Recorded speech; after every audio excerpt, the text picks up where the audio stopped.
Hello friends, আমি সুজি। আজ আমি নিয়ে এসেছি এমন একটা সুপার হেলদি, টেস্টি এবং খুবই সহজ ব্রেকফাস্ট রেসিপি, পালং শাকের পরোটা।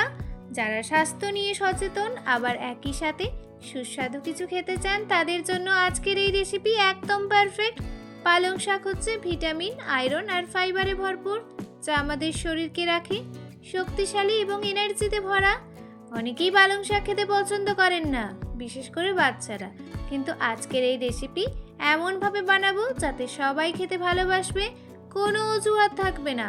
আজকের ভিডিওতে আমি শুধু রেসিপি দেখাবো না, সাথে দেব অনেক গোপন টিপস, যাতে আপনার পরোটা হবে একদম সফট, টেস্টি আর পারফেক্ট।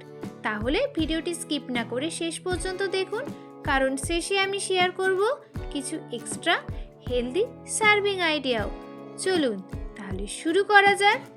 আর ছোট্ট একটা রিকোয়েস্ট, আমার পরিবারে যদি নতুন হয়ে থাকো অবশ্যই চ্যানেলটি সাবস্ক্রাইব করে পাশে থাকার অনুরোধ রইল। নোটিফিকেশনটা অন করতে ভুলো না, লাইক, কমেন্ট, হাইপ করতেও ভুলো না। আমি বাজার থেকে টাটকা পালং শাক নিয়ে চলে এসেছি। এবার ওই পালং শাকগুলোকে ভালো করে পরিষ্কার করে জল দিয়ে ধুয়ে নিয়েছি। এরপর একটা কড়াইয়ের মধ্যে জল দিয়ে পালং শাকটাকে ব্লাঞ্চ করে নেব। 3 থেকে 4 মিনিট পালং শাকটাকে বয়েল করে নিচ্ছি অল্প লবণ দিয়ে। যখন দেখব পালং শাকটা নেতিয়ে আসছে, তখন আমরা এটাকে বরফ ঠান্ডা জলে দিয়ে দেব। একেবারে সেদ্ধ করার কিন্তু প্রয়োজন নেই, জাস্ট ভাপিয়ে নিলেই হবে। তো দেখতেই পাচ্ছ পালং শাকটা আমার বয়েল হয়ে গেছে। আমি যেইভাবে দেখাচ্ছি সেইভাবে করলে বাচ্চা থেকে বড়রা সবাই এই পালং শাকের পরোটা খেয়ে নেবে, আমি গ্যারেন্টি। এবার একটা বোল নিয়ে নিলাম, বোলের মধ্যে বরফ গলা ঠান্ডা জল দিয়ে দিচ্ছি। এরপর বয়েল করে রাখা পালং শাকটা ঠান্ডা জলের মধ্যে দিয়ে দেব। এই পদ্ধতিটাকে আমরা ব্লাঞ্চিং বলি। এইভাবে ব্লাঞ্চিং করলে পালং শাক সবুজ থাকে, ফ্যাকাশে হয় না বা কালো হয় না, একদম সুন্দর সবুজ রং থাকবে। এই সময় পালং শাক থেকে যে অতিরিক্ত যে জলটা থাকে সেটাকে নিংড়ে বের করে দেব। এবার আমি একটা মিক্সার গ্রাইন্ডার জার নিয়ে নিচ্ছি, তার মধ্যে ব্লাঞ্চ করে রাখা পালং শাক দিয়ে দিলাম, পরিমাণ মতো ধনেপাতা আর স্বাদ মতো কাঁচা লঙ্কা দিয়ে দিচ্ছি। যে যেমন ঝাল খাবেন সেই বুঝে ঝাল দেবেন।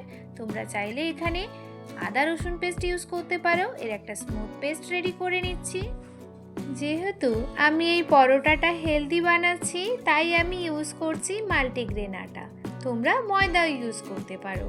আমি এখানে 2 কাপ আটা নিয়েছি, স্বাদ মতো লবণ নিয়েছি, সামান্য চিনি নিয়েছি, 2 চামচ রিফাইন্ড অয়েল ময়ম দেওয়ার জন্য, আর একদম শেষে কালো জিরে। জোয়ান আমি দিয়েছি হাতে ক্রাশ করে। এবার আমি ময়ম দিয়ে দিচ্ছি। ময়ম দেওয়া হয়ে গেলে পালং শাক, ধনেপাতার পেস্টটা অল্প অল্প করে মেশাতে থাকবো।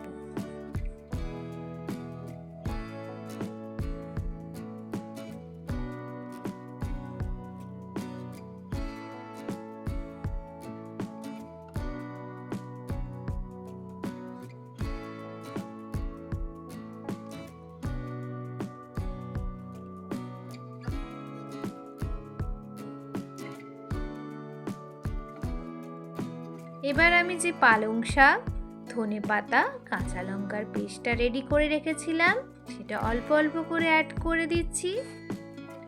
প্রথমে আমি পালং শাক আর ধনেপাতার পেস্টটা দিয়ে দেব। যদি প্রয়োজন হয় তাহলে আমি শেষে একটু জল অ্যাড করব। আমার শেষে একটু জল লেগেছিল, আমি জল দিয়েছি। তোমরা তোমাদের পরিমাণ মতো বুঝে আটাটা মাখিয়ে নেবে। প্লিজ কেউ একটু ভিডিওটি স্কিপ করবেন না, ভিডিও শেষে থাকছে অনেক টিপস ও ট্রিক্স, নাইলে কিন্তু মিস করে যাবে অনেক কিছু। ভিডিওটি দেখতে থাকো।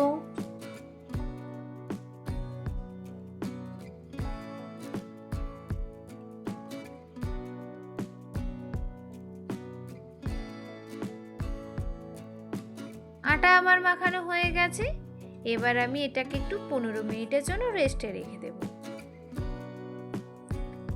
15 মিনিট পরে ফিরে আসছি। আটা মেখে 15 মিনিট ঢাকা দিয়ে রেস্টে রেখেছিলাম। এটা কিন্তু খুবই ইম্পর্টেন্ট। এই সময় গ্লুটেন তৈরি হয়, যেটা রুটি বা পরোটাকে সফট করতে সাহায্য করে। তোমাদের হাতে সময় থাকলে তোমরা 30 মিনিটও ঢাকা দিয়ে রাখতে পারো। আমি এখানে মাঝারি সাইজের লেচি কেটে নিচ্ছি। তোমরা তোমাদের ইচ্ছে মতো লেচি কেটে নেবে। আমি এই পরোটাটা ত্রিকোণ পরোটা করেছি। তোমরা রুটির মতো গোল শেপও দিতে পারো, চারকোনাও করতে পারো, বা এর থেকে তোমরা লাচ্ছা পরোটাও বানাতে পারো। এর থেকে তোমরা কিন্তু লুচিও বানাতে পারো। আমি এবার কয়েকটা পরোটা বেলে দেখিয়ে দিচ্ছি। তোমরা অনেকেই আমার থেকে ভালো বানাতে পারো। সাধারণত রুটি পরোটা বেলা আমরা সবাই জানি, কিন্তু নতুন রাঁধুনিদের জন্য আমি একটু দেখিয়ে দিচ্ছি। ভিডিওটা স্কিপ করো না প্লিজ। আমি যেইভাবে বানাচ্ছি সেটা একটু ফলো করো।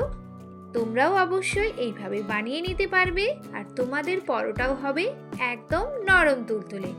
আমি এখানে মেলে ত্রিকোণ পরোটা করছি।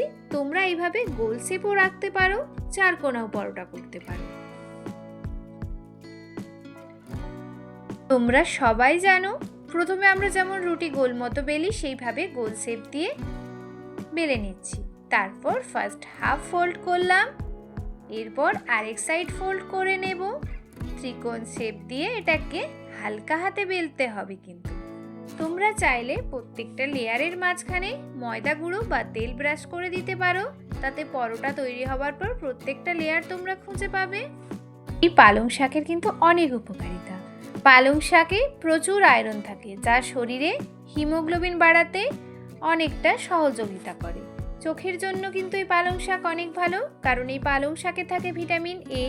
হাড় মজবুত করতে কিন্তু অনেক ভালো। ক্যালসিয়াম ও ভিটামিন কে থাকে পালং শাকে, হার্ট ভালো রাখে। ওজন কমাতেও কিন্তু সাহায্য করে। স্কিন ও চুলের জন্য কিন্তু এটি অনেক উপকারী। এতে থাকে অ্যান্টিঅক্সিডেন্ট। তাই পালং শাক সবাই খাওয়া দরকার। আমার কিন্তু প্রত্যেকটা পরোটা বেলা হয়ে গেছে। এবার এগুলোকে ভেজে নেব। এবার আমি একটা ফ্রাইং প্যান নিয়ে নিলাম, পরোটাগুলো ভাজবো। প্রথমে পরোটাটা দিয়ে দিলাম ফ্রাইং প্যানের ওপরে। শুকনো অবস্থায় এটাকে একটু সেঁকে নেব। এরপর পরিমাণ মতো রিফাইন্ড অয়েল দিয়ে দুপিঠ উল্টে ভালো করে ভেজে নেব। আমরা তো পরোটা ভাজতে সবাই জানি। আমি আরও একবার বলছি, এই পরোটা খেতে কিন্তু খুবই সুস্বাদু হয়। বাচ্চা থেকে বড়রা সবাই কিন্তু খেয়ে নেবে। তোমরা এটাকে দই তরকারি সাথে সার্ভ করতে পারো। এই সময় মাথায় রাখবে, তাওয়া যেন বেশি ঠান্ডা বা বেশি গরম না হয়, অবশ্যই মিডিয়াম হিট থাকে। ডো নরম হলে কিন্তু পরোটাটা একদম সফট হবে। বেশি সময় ভাজলে কিন্তু পরোটা কিন্তু শক্ত হয়ে যেতে পারে। ঘি দিলে স্বাদ বেশি হতে পারে। তোমরা রিফাইন্ড অয়েলের পরিবর্তে ঘি ইউজ করতে পারো। এইভাবে পরোটা বানালে বাচ্চাদের টিফিনে দিলে বা লাঞ্চ বক্সে দিলে কিন্তু একদম সব পরোটা শেষ হয়ে যাবে। বাচ্চাদের টিফিন বক্সও কিন্তু খালি হয়ে যাবে। লাঞ্চ বক্সের জন্য এটা কিন্তু একটা পারফেক্ট আইডিয়া। এই রকম নিত্য নতুন ভিডিও পেতে আমার পাশে থেকো। অবশ্যই চ্যানেলটি সাবস্ক্রাইব করে পাশে থেকো। আমি কিন্তু পরোটাটা একদম মিডিয়াম আঁচে ভাজছি। পরোটাটা দেখতেই পাচ্ছ আমার কত সুন্দর ফুলছে। এক পিঠ হয়ে গেলে আমি আর এক পিঠ উল্টে ভালো করে ভেজে নেব। বেশি কিন্তু ভাজবো না, এটা কিন্তু শক্ত হয়ে যাবে। তো বন্ধুরা, আজ আমরা শিখে নিলাম কিভাবে খুব সহজে আর কম সময়ে বানানো যায় সুস্বাদু ও হেলদি পালং শাকের পরোটা। আশা করি রেসিপিটা তোমাদের অনেক ভালো লেগেছে এবং তোমরা অবশ্যই বাড়িতে ট্রাই করবে। আর একটা গুরুত্বপূর্ণ কথা মনে রাখবে, পালং শাক শুধু স্বাদের জন্য না, এটা আমাদের শরীরের জন্য কিন্তু খুব উপকারী।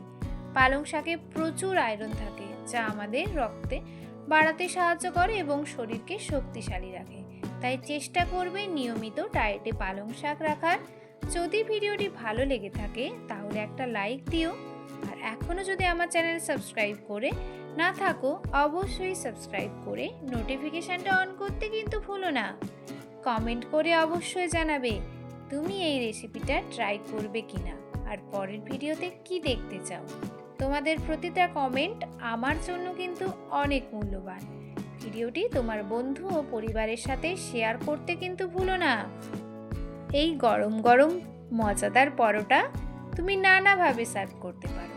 দই বা রায়তার সাথে, আমি এখানে দই দিয়েছি আর একটা মিক্সড সবজি ইউজ করেছি। টক ঝাল আচার দিয়ে, ডিম ভাজা বা অমলেটের সাথেও তোমরা সার্ভ করতে পারো। আলুর তরকারি বা মাংসের সাথেও তোমরা সার্ভ করতে পারো। আশা করি এই রেসিপিটা তোমাদের কাজে লাগবে এবং তোমরা অবশ্যই বাড়িতে ট্রাই করবে। মনে রাখবে, রান্না শুধু পেট ভরানোর জন্য নয়, এটা ভালোবাসা প্রকাশ করার একটা সুন্দর উপায়। আমি একটা পরোটা ছিঁড়ে দেখাচ্ছি, কতটা সফট হয়েছে তোমরা নিজেরাই দেখো। আমি বলছি এই পরোটাটা খেতে কিন্তু খুবই সুস্বাদু লাগে আর খুবই নরম তুলতুলে হয়। আমার এই টিপস ও ট্রিক্স ফলো করলে তোমাদের প্রত্যেকটা পরোটা হবে একদম নরম তুলতুলে। তাই নিজের জন্য, পরিবার আর প্রিয়জনদের জন্য মাঝে মাঝে এমন হেলদি ও টেস্টি খাবার বানাতে ভুলবে না। আর যদি ভিডিওটি তোমাদের ভালো লেগে থাকে তাহলে অবশ্যই একটা লাইক করে দিও, আর মনে করে হাইপ করতে ভুলো না। অবশ্যই মনে করে ভিডিওটি প্রিয়জনদের সাথে শেয়ার করো। আজকের মতো আসি, সবাই ভালো থেকো, সুস্থ থেকো, টাটা।